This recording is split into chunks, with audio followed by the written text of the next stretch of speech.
किसी दूर गांव में भूषण नाम का एक व्यक्ति रहा करता था। भूषण इतना दान पुण्य करने में विश्वास रखता था और हर कोई उसकी बस तारीफ करता था। भूषण के पास भले ही अपने खाने को कुछ न हो, लेकिन वह दान पुण्य करने में कभी पीछे नहीं हटता। एक रोज सुबह सुबह भूषण खाना बनाकर जैसे ही खाने बैठा, उसके दरवाजे पर एक साधु का आना होता है। कुछ खाने को दे दो बेटा, कल से भूखा हूँ, कुछ खाया पिया ही नहीं है और अब तो चला भी नहीं जा रहा।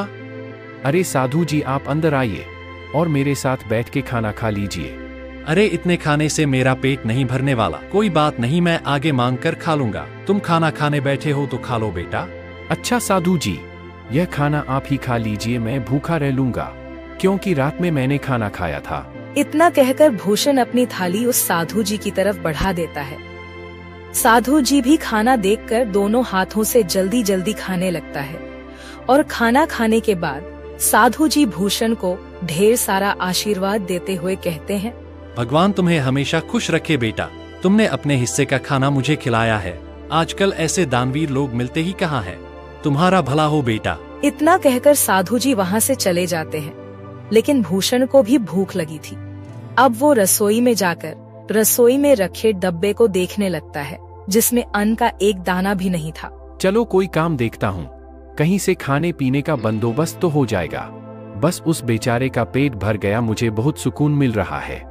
अब भूषण घर से निकलता है, तभी उसे गांव का मदनलाल देखकर अपनी पत्नी से कहता है, अरे कब से यह अनाज की बोरियां अकेले ही उठा रहा हूँ। अभी भूषण को बुलाता हूँ, तुम देखना वह कैसे मेरी मदद करेगा। उसे तो वैसे भी लोगों की मदद करने का भूत सवार है। खुद भले ही जेब में फूटी कौड़ी ना हो, लेकिन बड़ा दानवीर बनता है। अब मदनलाल भूषण को आवाज लगाकर बुलाता है, अरे क्या हाल चाल है मदन भाई, सब ठीक तो है ना? ये अनाज की बोरियां खेतों से ला रहे हो क्या? अरे हाँ, खेतों से अभी 10 बोरियां और लानी है, लेकिन मैं बहुत ज्यादा थक गया हूँ। तुम थोड़ा हाथ बटा देते तो मेरा काम जल्दी हो जाता। अरे क्यों नहीं, चलो चलो, मैं आपके साथ मिलकर खेतों से आपके घर तक बोरियां पहुंचा देता हूं। बड़ा ही बेवकूफ है और इसे बेवकूफ बनाना भी आसान है।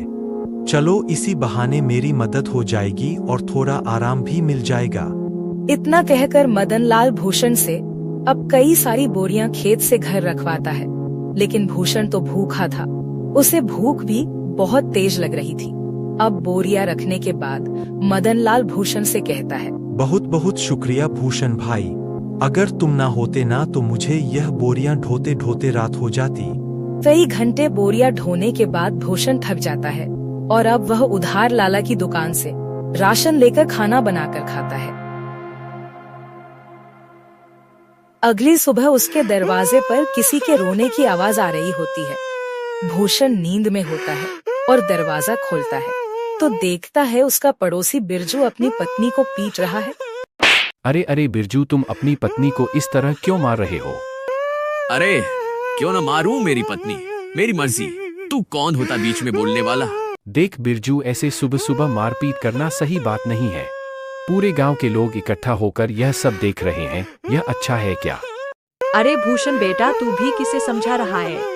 इसे समझाना मतलब अपना सिर दीवार पर मारने वाली बात है। जरूर सुबह सुबह चमेली से पैसे मांगने के लिए ला रहा होगा। पीने को पैसे नहीं होंगे ना इसके पास। अरे बुढ़िया चुप कर, ज्यादा बोलने की जरूरत नहीं है। आजकल के बच्चों को तो अपने से बड़ों से बात करने की तमीज ही नहीं है। अरे मैं तो तेरी माँ की उम्र की हूँ और तू है कि मुझसे बदतमीजी से बात कर रहा है। लेकिन मैंने तो नहीं कहा आपको कि मेरे बीच में बोलने के लिए।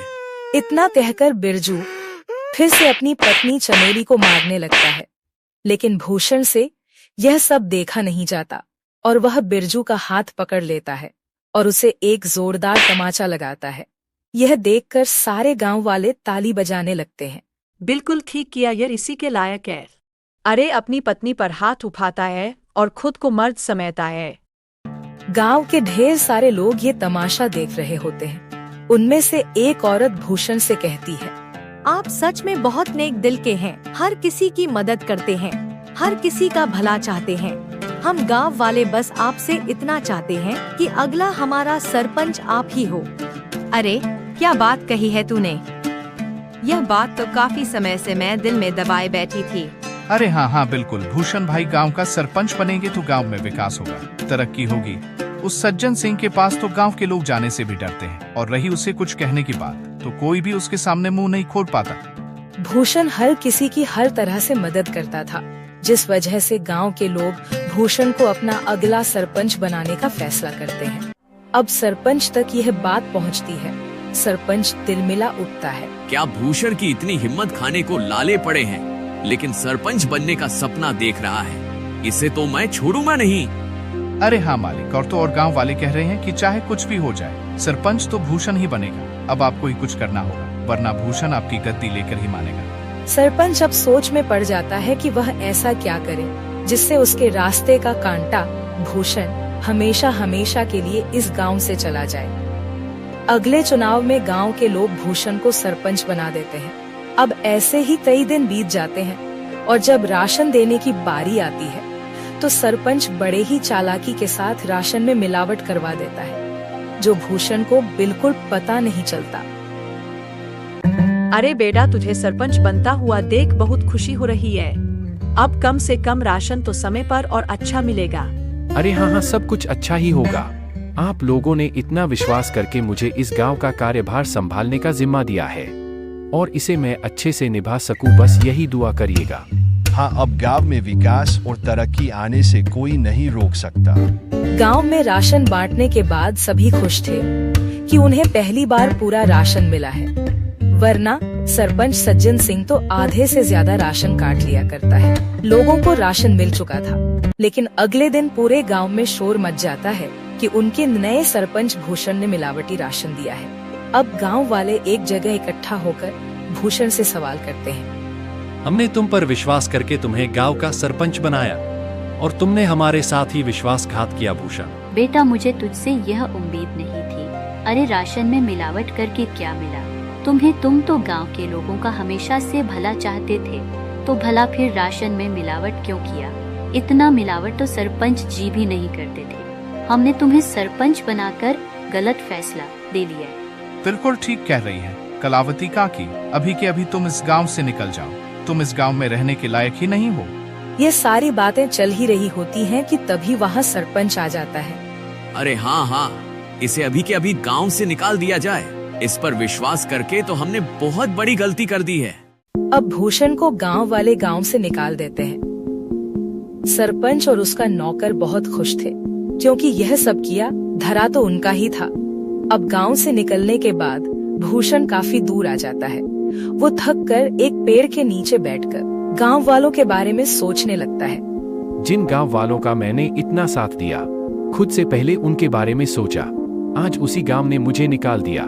अरे राशन में मिलावट भला मैं क्यों करूंगा, और अगर मैंने गांव वालों के राशन में मिलावट नहीं की है तो फिर यह सब जरूर सरपंच का काम है। कोई बात नहीं, मेरे इतना कहने पर भी गांव वालों ने मेरा साथ नहीं दिया, मैं इसे कभी नहीं भूलूंगा। इधर सरपंच फिर से अपनी चाल चलता है और गांव वालों का विश्वास जीत लेता है।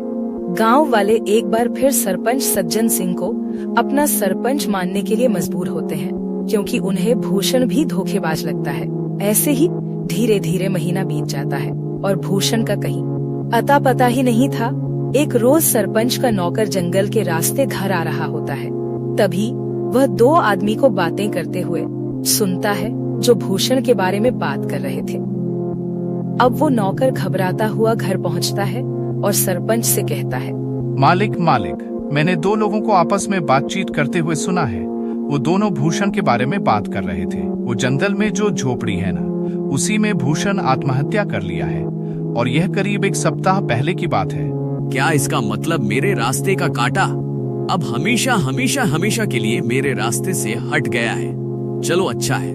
और तो और मालिक, यह बात तो गांव वाले भी जानते हैं। न जाने उन तक ये बात किसने पहुंचाई। हो सकता है उन्हीं लोगों ने पहुंचाई हो जो बात कर रहे थे। अरे गांव वाले बहुत ही मतलबी हैं। भूषण ने गांव वालों का कितना साथ दिया, और गांव वाले भी यही कहेंगे कि भूषण ने शर्म के मारे आत्महत्या कर ली। गांव वालों के साथ साथ सरपंच को भी अब पूरा यकीन हो गया था कि भूषण ने आत्महत्या कर ली है। लेकिन कुछ दिनों बाद भूषण सरपंच के दरवाजे पर पहुंचता है। शाम का समय था, चारों तरफ अंधेरा छा रहा था। सरपंच अपने नौकर को आवाज लगाकर कहता है, अरे सामने देख, जरा कोई खड़ा है क्या? मुझे तो ऐसा लग रहा है कि सामने भूषण है, मतलब भूषण का भूत। मालिक, ये भूषण का भूत ही लगता है। ये आपसे बदला लेने आया है। मैं तो चला यहाँ से, मुझे भरी जवानी में नहीं मरना। मेरे 4 बच्चे हैं और 2 बीवियां हैं। सरपंच का नौकर इतना कहकर वहाँ से दुम दबाकर भाग निकलता है। भूषण जैसे जैसे आगे बढ़ रहा था, सरपंच पसीने से तरबतर हो रहा था। वही रुक जा भूषण का भूत, तुझे क्या चाहिए? मैं तुझे सब कुछ देने के लिए तैयार हूँ, अपना घर, जमीन, पैसा, लेकिन मुझे मारना मत। मैं तुम्हें नहीं छोड़ूंगा। तुमने मुझे बदनाम किया है। अब तुम ही यह सच गांव वालों के साथ सामने बोलोगे, वरना मैं तुम्हें मार डालूंगा। अरे हाँ, मैं गांव वालों के सामने सच को बोलने के लिए तैयार हूँ, लेकिन मुझे मारना मत।